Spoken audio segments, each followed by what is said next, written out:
ಕಾರ್ಯಕ್ರಮದಲ್ಲಿ ಸಂಜನಾ ಗಲ್ರಾನಿ ನಟಿ ಲೈವ್ನಲ್ಲಿ ಜಾಯ್ನ್ ಆಗಿದ್ದಾರೆ. ಅವರನ್ನ ಕಾರ್ಯಕ್ರಮಕ್ಕೆ ಸ್ವಾಗತ ಮಾಡ್ಕೋತೀನಿ. ಸಂಜನಾ ಅವರ ಕಾರ್ಯಕ್ರಮಕ್ಕೆ ಸ್ವಾಗತ ತಮಗೆ. ನನ್ನ ಮೊದಲ ಪ್ರಶ್ನೆ ಏನು ಅಂತಂದರೆ, ದ ಫಸ್ಟ್ ರಿಯಾಕ್ಷನ್, ಈಗ ಕರ್ನಾಟಕದಲ್ಲಿ ಕನ್ನಡ ಚಿತ್ರರಂಗದಲ್ಲಿ ನಾವೇನು ಚಂದನವನ ಅಂತ ಕರಿತೀವಿ, ಅಲ್ಲಿ ಕೇಳಿ ಬಂದಿರುವಂಥ ಆರೋಪದ ಮೇಲೆ ನಿಮ್ಮ ಮೊಟ್ಟ ಮೊದಲ ಪ್ರತಿಕ್ರಿಯೆ ಸಂಜನಾ? ನಾನು ನನ್ನ ಹೋರಾಟ ಮಾಡ್ತಾ ಇರೋದು ಒಂದು ಹೊಸ ಕಮಿಟಿಯ ಅವಶ್ಯಕತೆ ಇದೆ ಅಂತ. ಇರೋ ಆರೋಪಗಳ ಬಗ್ಗೆ ಅಥವಾ ಏನು ನಡೆದಿದೆಯೋ, ಏನು ಪ್ರಾಬ್ಲಮ್ಸ್ ಇದೆಯೋ, ಬಿಕಾಸ್ ಆರೋಪಗಳು ನಡೆದಿದೆ ಅಂದರೆ ಆರೋಪಿ ಯಾರು ಅಂತ ಹೆಸರು ಮುಂದೆ ಬರಬೇಕು, ಅಥವಾ ಆರೋಪಿ ಯಾರು ಮಾಡಿದ್ದಾರೆ ಅಂತಲೂ ಹೆಸರು ಮುಂದೆ ಬರಬೇಕು. ನನ್ನ ಹೋರಾಟ ಅದ್ರ ಪರವಾಗಲ್ಲ. ನನ್ನ ಹೋರಾಟ ಏನಂದರೆ, ಹೇಗೆ ನಮ್ಮ ನಿರ್ದೇಶಕರ ಒಂದು ಸಂಘ ಇದೆ, ನಿರ್ಮಾಪಕರ ಒಂದು ಸಂಘ ಇದೆ, ಆರ್ಟಿಸ್ಟ್ ಅಸೋಸಿಯೇಷನ್ ಇದೆ. ಆರ್ಟಿಸ್ಟ್ ಅಸೋಸಿಯೇಷನಲ್ಲಿ ನಮಗೆ ಒಂದು ವುಮೆನ್ ಆರ್ಟಿಸ್ಟ್ ಅಸೋಸಿಯೇಷನ್ ವಿಂಗ್ ನಾನು ಡೆವಲಪ್ ಮಾಡಿಬಿಟ್ಟು ಕೊಡಿ. ಇದರ ಹೆಸರು ಬಂದು ಸಿಂಪಲ್ ಆಗಿ ಸ್ಯಾಂಡಲ್ವುಡ್ ವುಮೆನ್ ಆರ್ಟಿಸ್ಟ್ ಅಸೋಸಿಯೇಷನ್ ಅಂತಾನೆ ಇಡಿ. ಬಿಕಾಸ್ ನಮ್ಮಲ್ಲಿ ನಮ್ಮ ಬೆನ್ನ ಹಿಂದೆ ಒಂದು ಕಲಾವಿದೆಯಾಗಿ, ಒಂದು ನಟಿಯಾಗಿ ನನ್ನ ಹಿಂದೆ ಯಾರಿದ್ದಾರೆ ಇಂಡಸ್ಟ್ರಿನಲ್ಲಿ, ನನಗೆ ಯಾರೂ ಇಲ್ಲ ಅಂತ ನನಗೆ ಅನಿಸಿಕೆ. ನಾನು ಒಂದು ಹಿರಿಯ ನಟಿ, ನನಗೆ ಇವತ್ತಿನ ದಿನದಲ್ಲಿ ನನಗೆ ಯಾರೂ ನನ್ನ ಹಿಂದೆ ಬೇಕಾಗಿಲ್ಲ, ನಾನು ನನ್ನನ್ನು ನೋಡ್ಕೊಳ್ಬಲ್ಲೆ. ಬಟ್ ಹೊಸ ಹುಡುಗಿರು ಬರ್ತಾರಲ್ಲ, ಆವಾಗ ಒಂದು ನರ್ವಸ್ನೆಸ್ಸು. ಬಿಕಾಸ್ ನಾವು ಶೂಟಿಂಗಿಗೆ ಹೋದರೆ ಅಲ್ಲೊಂದು 100 ಜೆಂಟ್ಸ್ ಯೂನಿಟ್ ಇರುತ್ತೆ. ಒಂದೇ ಹುಡುಗಿ ಇವರೇ ಆಗಿರ್ತಾರೆ, ಅಥವಾ ಬರೀ ಅವರು ಹೇರ್ ಡ್ರೆಸ್ಸರ್ ಒಂದೊಂದ್ಸಲ ಮಹಿಳೆ ಆಗಿರ್ತಾರೆ, ಇಲ್ಲಾಂದ್ರೆ ಅವ್ರ ಮನೆಯಿಂದ ಯಾರಾದರೂ ಕರ್ಕೊಂಡು ಹೋಗಿರ್ತಾರೆ. ಬಟ್ ನಮ್ಮ ಹಿಂದೆ ಒಂದು ಅಥಾರಿಟೇಟಿವ್ ಬಾಡಿಯ ಅವಶ್ಯಕತೆ ಇದೆ. ಹಾಗಾಗಿ ನಾನು ಒಂದು ಸ್ಯಾಂಡಲ್ವುಡ್ ವುಮೆನ್ ಆರ್ಟಿಸ್ಟ್ ಅಸೋಸಿಯೇಷನ್ನ ಪ್ರಪೋಸ್ ಮಾಡಿದ್ದೀನಿ. ಈ ಒಂದು ಬಾಡಿನ ನಾವು ಫಾರ್ಮ್, ಒಂದಷ್ಟು ದೊಡ್ಡ ಆರ್ಟಿಸ್ಟ್ ಅಸೋಸಿಯೇಷನ್, ಒಂದು ದೊಡ್ಡ ಬಿಲ್ಡಿಂಗೇ ಇದೆ ನಮ್ಮ ಹತ್ರ ಚಾಮರಾಜಪೇಟಲ್ಲಿ. ಅದರಲ್ಲಿ ಒಂದು ರೂಮ್ ಬಂದುಬಿಟ್ಟು ಆರ್ಟಿಸ್ಟ್ ಅಸೋಸಿಯೇಷನ್ ಬರೀ ವುಮೆನ್ಸ್ಗಂತ ಮಾಡಿಕೊಡಿ. ಅದರಲ್ಲಿ ಒಂದು ಹಿರಿಯ ನಾಯಕಿಗೆ ಒಂದು ಅಧಿಕಾರಿಯಾಗಿ ಒಂದು ಪೊಸಿಷನ್ ಕೊಡಿ, ಮತ್ತು ಒಂದು ನಮ್ಮ ಏಜಲ್ಲಿರೋ ನಾಯಕಿಯರಿಗೆ ಒಂದು ಅಧಿಕಾರಿಯಾಗಿ ಒಂದು ಪೊಸಿಷನ್ ಕೊಡಿ. ಆ್ಯಂಡ್ ನಾನು ಗವರ್ಮೆಂಟ್ ಹತ್ರ ಹೋಗ್ಬಿಟ್ಟು ಇದು ಯಾಕೆ ಪ್ರಪೋಸ್ ಮಾಡಿದೆ ಅಂದರೆ, ಇದನ್ನು ಒಂದು ಗವರ್ಮೆಂಟ್ ಅಫಿಲಿಯೇಟೆಡ್ ಬಾಡಿ ಮಾಡ್ಕೊಳ್ಳೋದು ತುಂಬಾ ಇಷ್ಟ. ಸ್ವಾ ಅಂತ ಇದ್ರ ಹೆಸರಾಗುತ್ತೆ, ಸ್ಯಾಂಡಲ್ವುಡ್ ವುಮೆನ್ ಆರ್ಟಿಸ್ಟ್ ಅಸೋಸಿಯೇಷನ್. ಇದಕ್ಕೆ ಕರ್ನಾಟಕ ಗವರ್ಮೆಂಟ್ ಅಫಿಲಿಯೇಷನ್ ಇದೆ, ಅಥವಾ ಕರ್ನಾಟಕ ಗವರ್ಮೆಂಟಿಂದ ಸರ್ಟಿಫೈಡ್ ಬಾಡಿ ಆಗಿರುತ್ತೆ ಅಂತ ಹೇಳಿದ ಕೂಡಲೇ ಅದಕ್ಕೆ ಒಂದು ತೂಕ ಅನ್ನೋದು ಬರುತ್ತೆ. ಆ್ಯಂಡ್ ಅದರಲ್ಲಿ ನಾವು ನಮ್ಮ ಗೌರ್ಮೆಂಟಿಂದನೂ ಒಬ್ಬರು ಮಿನಿಸ್ಟರ್ ಪೋಸ್ಟಲ್ಲಿ ಯಾರಿದ್ದಾರೋ ಒಬ್ಬರು ಲೇಡೀಸು, ಒಂದು ಪವರ್ಫುಲ್ ಲೇಡೀಸ್ ಇದರಲ್ಲೂ ಅಡಿಷ್ನಲ್ ಆಗಿ ಆ್ಯಡ್ ಮಾಡಿ. ಯಾಕಂದರೆ ಒಂದು 3 ಜನರ ಸಮಿತಿ ಇದ್ದರೆ ಖಂಡಿತವಾಗ್ಲೂ ಇದೊಂದು ಸ್ಟ್ರಾಂಗ್ ಸಮಿತಿ ಆಗಿರುತ್ತೆ. ಆ್ಯಂಡ್ ನಮ್ಮ ಬೆನ್ನ ಹಿಂದೇನು ಸ್ವಾ ಬಂದುಬಿಟ್ಟು ಹಲವಾರು ಹೆಣ್ಮಕ್ಳ ಬೆನ್ನ ಹಿಂದೆ ನಿಂತಿರ್ತೀವಿ, ಒಂದು ಶಕ್ತಿಯಾಗಿ, ಒಂದು ಪವರ್ ಆಗಿ. ಹಾಗೆಯೇ ಸ್ವಾ ಬೆನ್ನ ಹಿಂದೆ ಗೌರ್ಮೆಂಟ್ ಆಫ್ ಕರ್ನಾಟಕ ನಿಂತಿರಲಿ. ಸಂಜನಾ ಅವರೇ, ನನಗೆ ಸದಾ ಕಾಡುವಂಥ ಪ್ರಶ್ನೆ ಏನು ಅಂತಂದರೆ, ಪದೇ ಈ ವಿಚಾರ ಹೊರಗಡೆ ಬರುತ್ತೆ, ಪದೇ ಈ ವಿಚಾರ ಒಂದು 15 ದಿನ ಭಾಳ ಸುದ್ದಿ ಆಗುತ್ತೆ. ಅದಾದ ಮೇಲೆ ಒಂದೇ ಆ ಆರೋಪ ಮಾಡಿದಂಥ ವ್ಯಕ್ತಿ ಅಥವಾ ಆ ನಟಿಯ ಮೇಲೆ ಒಂದು ಬ್ಯಾಡ್ ಕಮೆಂಟು ಅಥವಾ ಬೇರೆ ರೀತಿಯಲ್ಲಿ ಅಟ್ಯಾಕ್ ಆಗುವಂಥದ್ದಾಗುತ್ತೆ, ಅಥವಾ ಬೇರೆಯವರು ಅವ್ರ ಜೊತೆಗೆ ಅವರಿಗೆ ಬೆಂಬಲಾಗ ನಿಲ್ಲೋರು ಸಂಖ್ಯೆನೇ ಇರೋದಿಲ್ಲ. ಅದು ಅಲ್ಲಿಗೆ ಕಾಮ್ ಡೌನ್ ಆಗಿ ಅದು ಅಲ್ಲಿಗೆ ಮರೆತು ಹೋಗೋ ಪರಿಸ್ಥಿತಿಗಳು ಕರ್ನಾಟಕದಲ್ಲಿ 2-3 ಬಾರಿ ಆಗಿದೆ. ಈಗ ಮತ್ತೊಮ್ಮೆ ಈ ಹೋರಾಟ ಆರಂಭ ಆಗಿ ಮತ್ತದೇ ಹಂತವನ್ನು ಅಥವಾ ಮತ್ತದೇ ರೀತಿ ಹಿಂದಾದಂಗೆ ಆಗುತ್ತೆ ಅಂತಂದರೆ, ಇಟ್ ಈಸ್ ಜಸ್ಟ್ ಒಂದು ಡೈವರ್ಷನ್ ಆಫ್ ದ ಟಾಪಿಕ್ ಥರ ಕಾಣುತ್ತಲ್ವಾ? ನೋಡಿ, ರೈಟ್ ನಾವು ನಾನು ಯಾವ ಆರೋಪಗಳು ಮಾಡ್ತಾ ಇಲ್ಲ, ಅಥವಾ ನಾನು ಯಾರನ್ನೂ ಆರೋಪಿ ಸ್ಥಾನದಲ್ಲೂ ನಾನು ನಿಲ್ಲಿಸ್ತಾ ಇಲ್ಲ. ನಾನೀಗ ಏನು ಹೇಳ್ತಾ ಇದ್ದೀನಿ ಅಂದರೆ, ನಡೆದಿದ್ದೆಲ್ಲ ನಡೀತು, ಹೇಳಿದ್ದೆಲ್ಲ ಹೇಳಿದಾಯಿತು, ಆಗಿದ್ದೆಲ್ಲ ಆಗೋಯ್ತು. ಈಗ ಮುಂದೆ ನಮಗೆ ಒಂದು ಸ್ಟ್ರಾಂಗ್ ಫರ್ಮ್ ಬೇಕು. ನಮ್ಮ ಮಹಿಳೆಗಳಿಗೆ ಒಂದು ಮಹಿಳೆ ಆರ್ಟಿಸ್ಟ್ ಅಸೋಸಿಯೇಷನ್ ಅಂತ ಸ್ಥಾಪನೆ ದಯವಿಟ್ಟು ಮಾಡಿ. ಅವರ ಮುಖ್ಯವಾದ ಒಂದು ಡ್ಯೂಟಿ ಏನಿರುತ್ತೆ ಅಂದರೆ ಮಹಿಳೆಯ ಸುರಕ್ಷಣೆ. ಮತ್ತು ಹೊಸ ಹುಡುಗಿರು ಯಾರು ಬರ್ತಾರೆ ಇಂಡಸ್ಟ್ರಿಗೆ, ನಾನು ಒಂದು ಚಿಕ್ಕ ಹುಡುಗಿಯಾಗಿ ಇಂಡಸ್ಟ್ರಿಗೆ ಬಂದಾಗ ನನ್ನ ಜೊತೆನೂ ಒಂದಷ್ಟು ಘಟನೆಗಳು ನಡೆದಿದೆ. ಅದ್ರ ನೋವು ಇವತ್ತಿಗೂ ನನಗೆ ಆ ನೋವು ತುಂಬಾ ಕಾಡುತ್ತೆ ನನ್ನ ಹೃದಯದಲ್ಲಿ, ನನಗೆ ಮಾನಸಿಕವಾಗ್ಲೂ ಅದು ಕಾಡುತ್ತೆ. ಸೊ ಆ ಥರ ಒಂದು ಅನುಭವ ಯಾರ ಜೊತೆನೂ ಆಗಬಾರ್ದು. ಅದು ಕ್ಯಾಮರಾ ಮುಂದೆನೇ ಆಗಿರ್ಬೋದು, ಕ್ಯಾಮರಾ ಹಿಂದೆನೇ ಆಗಿರ್ಬೋದು. ಆ್ಯಂಡ್ ಏನಾಗುತ್ತೆ, ನಮ್ಮ ಒಕ್ಕೂಟದಲ್ಲಿ ಒಳ್ಳೊಳ್ಳೆ ಡೈರೆಕ್ಟರ್ಸು, ಒಳ್ಳೊಳ್ಳೆ ಪ್ರೊಡ್ಯೂಸರ್ಸು ನಿಜಕ್ಕೂ very passionate about doing good films in Kannada film industry ಅಂತ ಇದ್ದಾರೆ. ಆ್ಯಂಡ್ ನಮ್ಮ ಒಕ್ಕೂಟದಲ್ಲಿರೋರು ನಾವು ತುಂಬ ಅವರು ಒಂದು ವಾಟ್ ಟು ಸೇ ರೆಸ್ಪಾನ್ಸಿಬಿಲಿಟಿ ಜೊತೆ ನಡೆಸ್ಕೊಳ್ತಾರೆ. ನನ್ನನ್ನೇ ಅವರು ಸಂಜನಾ ಅಲ್ಲ, ಅಮ್ಮ ಅಂತಲೇ ಕರೀತಾರೆ. ಈಗಲೂ ನಾನು ನೋಡಿ ಕರ್ನಾಟಕ ಫಿಲ್ಮ್ ಚೇಂಬರ್ ಆಫ್ ಕಾಮರ್ಸಲ್ಲೇ ನಾನು ಕೂತ್ಕೊಂಡ್ಬಿಟ್ಟು ಈ ಒಂದು ಇಂಟರ್ವ್ಯೂನೂ ಮಾಡ್ತಾ ಇದ್ದೀನಿ. ಸೊ ನನಗೊಂದು ತಂದೆ ರೀತಿ, ಒಂದು ಮಗಳ ರೀತಿಯೇ ನನಗೆ ಇಲ್ಲಿ ಒಂದು ಗೌರವ ಇರುತ್ತೆ. ಸೊ ನಾನು ಇವ್ರ ಬಗ್ಗೆ ಮಾತಾಡ್ತಾ ಇಲ್ಲ. ಕನ್ನಡ ಫಿಲ್ಮ್ ಇಂಡಸ್ಟ್ರಿಯ ಹೆಸರು ಬಳಸ್ಕೊಂಡು ಒಂದಷ್ಟು fake producers, fake directors, just like how we get fake OTP scams in the phone, ಈ ಥರ ತುಂಬ ಸ್ಕ್ಯಾಮ್ಸ್ಟರ್ಸ್ ಓಡಾಡ್ತಾ ಇರ್ತಾರೆ. ಆ ಸ್ಕ್ಯಾಮ್ಸ್ಟರ್ಸ್ ಬಂದು ಹೊಸ ಹುಡುಗಿರು ಯಾರ್ಯಾರು ಟ್ರೈ ಮಾಡ್ಲಿಕ್ಕೆ ಬರ್ತಾರೋ ನಾನು ದೊಡ್ಡ ಪ್ರೊಡ್ಯೂಸರ್ ಅಂತ ಹೇಳ್ಕೊಂಬಿಟ್ಟು ಅವ್ರನ್ನ ಬಳಸ್ಕೊಳಕ್ಕೆ ನೋಡ್ತಾರೆ.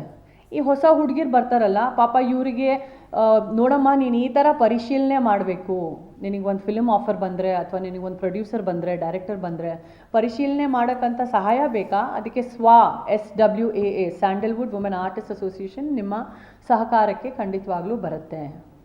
ನೀವೊಂದು ಅಧ್ಯಕ್ಷರ ಸಂಘದ್ದು ಇದೊಂದು ಮೊಬೈಲ್ ನಂಬರ್ ಇದೆ, ಅಧ್ಯಕ್ಷರ ಸಂಘದಲ್ಲಿ, ಇದು ನಿರ್ಮಾಪಕರ ಸಂಘದಲ್ಲಿ ಫೋನ್ ಮಾಡಿ ಕೇಳಿ, ಈ ಮನುಷ್ಯ ನಿಮಗೆ ಸಿನಿಮಾ ಮಾಡ್ತೀನಿ ಅಂತ ಹೇಳ್ತಾ ಇದ್ದಾನಲ್ಲ, ಇವರು ನಿರ್ಮಾಪಕರ ಸಂಘದಲ್ಲಿ ನಿಜವಾಗ್ಲೂ ಒಂದು ಮೆಂಬರ್ ಆಗಿದ್ದಾರಾ? ಇವ್ರ ನಿರ್ದೇಶಕರು ನಿಜವಾಗ್ಲೂ ನಿರ್ದೇಶಕರ ಸಂಘದಲ್ಲಿ ಮೆಂಬರ್ ಆಗಿದ್ದಾರಾ? ಆ ಒಂದು ಟೈಟಲ್ ಏನು ಹೇಳ್ತಾ ಇದ್ದಾರೆ ನಿಜಕ್ಕೂ ರಿಜಿಸ್ಟರ್ ಆಗಿದೆಯಾ? ಪರಿಶೀಲನೆ ಮಾಡಿ. ಇದೆಲ್ಲ ವಿದ್ಯೆ ಕೊಡಲಿಕ್ಕೆ ಯಾರಂತ ಕೂತಿದ್ದಾರೆ? ಯಾರೂ ಕೂತಿಲ್ಲ. ಸೊ ಈ ಥರ ಒಂದು ವಿದ್ಯೆ ನಾವು ಕೊಟ್ಟರೆ, ಒಂದು ಹಕ್ಕುಪತ್ರ ಕೊಟ್ಟರೆ, ಪ್ರತಿಯೊಬ್ಬರು ಹೊಸ ನಾಯಕಿಯರು ಯಾರು ಬರ್ತಾರೋ, ಎಷ್ಟು ಮಟ್ಟಕ್ಕೋ ಒಂದು ಮಹಿಳಾ ಶೋಷಣೆ ಏನು ನಡೀತಾ ಇದೆಯೋ ಅಥವಾ ಬೇಳೆಗೆ ಹಾಕ್ಕೊಂಡು ಚಿಕ್ಕ ಚಿಕ್ಕ ಹೆಣ್ಮಕ್ಳನ್ನ ಹರಾಜು ಮಾಡೋದು ನಡೀತಾ ಇದೆಯೋ, ಅದು ಇವರೆಲ್ಲರೂ ತಿರ್ಗಾ ನಾನು ರಿಪೀಟ್ ಮಾಡ್ತಾ ಇದ್ದೀನಿ, ನನ್ನ ವರ್ಡ್ಸ್ನ ಕನ್ಫ್ಯೂಸ್ ಮಾಡ್ಕೊಳ್ಬೇಡಿ. ನಾನು ಫೇಕ್ ಪ್ರೊಡ್ಯೂಸರ್ಸು, ಫೇಕ್ ಡೈರೆಕ್ಟರ್ಸು ಯಾರು ಕನ್ನಡ ಇಂಡಸ್ಟ್ರಿಯ ಹೆಸರು ಬಳಕೊಂಡು ನಮ್ಮ ಈ ಗಂಧದ ಗುಡಿಯನ್ನು ಗಲೀಜು ಗುಡಿ ಮಾಡಲಿಕ್ಕೆ ಪ್ರಯತ್ನ ಮಾಡ್ತಾಯಿದ್ರು, ನಾನು ಅವ್ರ ಬಗ್ಗೆ ಮಾತಾಡ್ತಾ ಇದ್ದೀನಿ. ನಾನು ನನ್ನ ನಿರ್ಮಾಪಕರು ಅಥವಾ ನನ್ನ ನಿರ್ದೇಶಕರ ಬಗ್ಗೆ, ನಮ್ಮ ಸಂಘದ ಜನರ ಬಗ್ಗೆ ನಾನು ಮಾತಾಡ್ತಾ ಇಲ್ಲ. ಬಿಕಾಸ್ ನಮ್ಮ ಕನ್ನಡ ಇಂಡಸ್ಟ್ರಿ ನಿಜಕ್ಕೂ ಅಷ್ಟು ಕೆಟ್ಟ ಇಂಡಸ್ಟ್ರಿ ಅಲ್ವೇ ಅಲ್ಲ. ನಾನು ಎಲ್ಲ ಇಂಡಸ್ಟ್ರೀಸಲ್ಲೂ ಒಂದು ಬಹುಭಾಷೆ ನಟಿಯಾಗಿ ನಾನು ಕೆಲಸ ಮಾಡಿದ್ದೀನಿ. 55 films I have done in my career and Kannada industry is one of the safest industries ಅಂತ ಹೇಳಲಿಕ್ಕೂ ನನಗೆ ತುಂಬ ಹೆಮ್ಮೆ ಆಗುತ್ತೆ.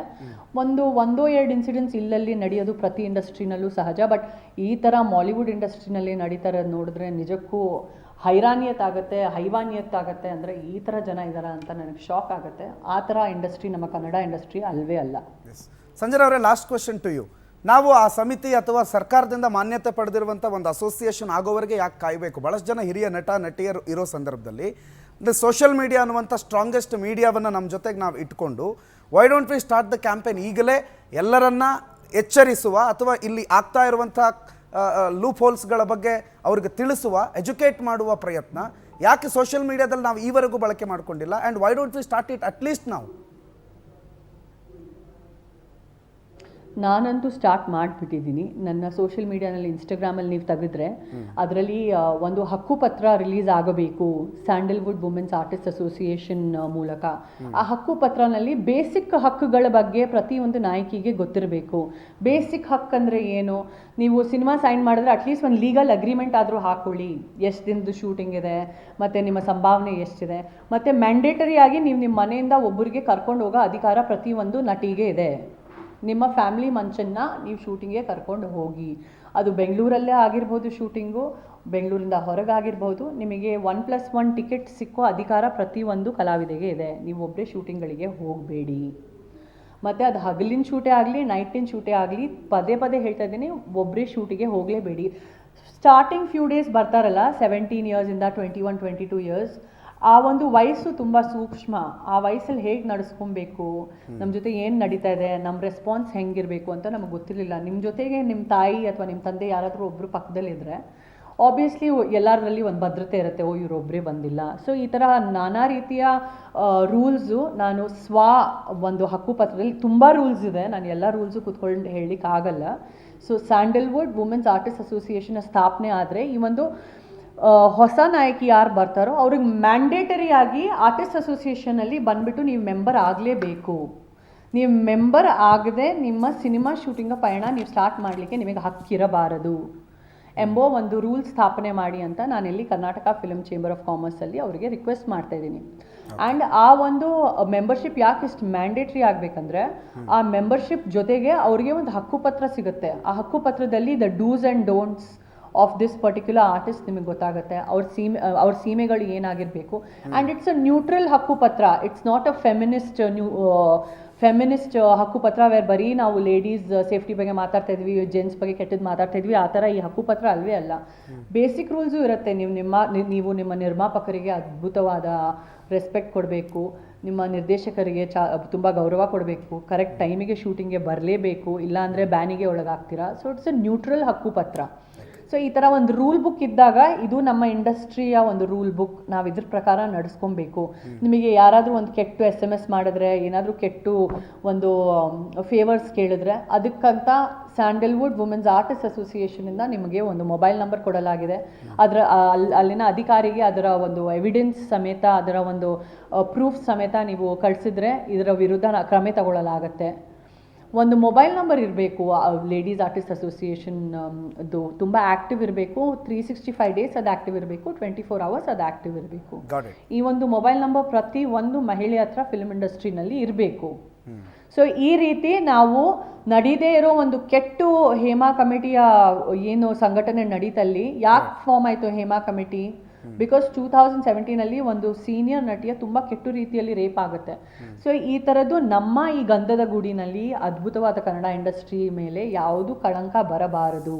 ಹಾಗಾಗಿ ಈ ಒಂದು ಸ್ಟೆಪ್ಸ್ ತಗೊಂಡು ನಾವು ಇದನ್ನು ಪ್ರಿಕಾಷನ್ಸ್ ಆಗಿ ಮೂಲಕ ಸ್ಥಾಪನೆ ಮಾಡ್ತಾ ಇದ್ದೀವಿ. ಆ್ಯಂಡ್ ಈ ಸ್ವಾಗೆ ನನಗೆ ಆರ್ಟಿಸ್ಟ್ ಅಸೋಸಿಯೇಷನ್ ಬೆಂಬಲನೂ ಬೇಕು, ಪ್ರೊಡ್ಯೂಸರ್ ಅಸೋಸಿಯೇಷನ್ ಬೆಂಬಲನೂ ಬೇಕು, ನಿರ್ದೇಶಕರ ಅಸೋಸಿಯೇಷನ್ ಬೆಂಬಲನೂ ಬೇಕು, ಗೌರ್ಮೆಂಟ್ ಆಫ್ ಕರ್ನಾಟಕ ಬೆಂಬಲನೂ ಬೇಕು. ಇದು ನಾವೆಲ್ಲ ಸೇರ್ಕೊಂಡು ಮಾಡಿದರೆ ಒಂದು ಒಳ್ಳೆ ಇಂಟೆನ್ಷನ್ ಜೊತೆನೇ ಇದಾಗೋದು. ಇದು ನಾನು ಒಬ್ಬಳೇ ಆಗಲಿಕ್ಕೆ ಆಗಲ್ಲ. ಇದು ಬರೀ ನನ್ನ ಕನಸು. ಈ ಕನಸನ್ನ ನೆನೆಸು ಮಾಡಬೇಕಂದ್ರೆ ನೀವೆಲ್ಲರೂ ಮೀಡಿಯಾದಲ್ಲೂ ನನಗೆ ಸಾಥ್ ಕೊಡಬೇಕು.